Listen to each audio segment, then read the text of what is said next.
Welcome. If you've ever wanted to send a message on Telegram without disturbing someone with a notification sound, you're in the right place. Today, I'll show you exactly how to send messages silently on Telegram, so you can reach out without worrying about interrupting someone's meeting, study session, or sleep. Let's get started. First, open the Telegram app on your device. Once you're in, navigate to the chat where you want to send your message. This can be a conversation with a friend, a family member, or even a group chat. Now, type out your message as you normally would, but before you hit send, pause for a moment. This is where the magic happens. Instead of tapping the send button right away, press and hold the send button, which looks like a paper plane icon. Hold it for a second or two, and you'll see a menu pop up with a couple of options.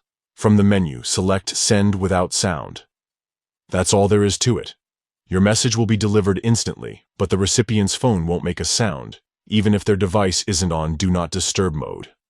They'll still get a notification, but it will arrive quietly, letting them check your message at their convenience.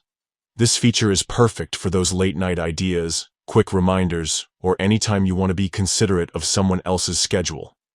It works for both individual and group chats, so you never have to worry about waking up a whole group with a single message. To recap, here are the steps. Open the chat where you want to send the message. Type your message, but don't send it yet. Tap and hold the send button. Select Send Without Sound from the options. Now you can communicate on Telegram without causing any unwanted interruptions. Try it out the next time you need to send a message discreetly, and enjoy messaging with peace of mind.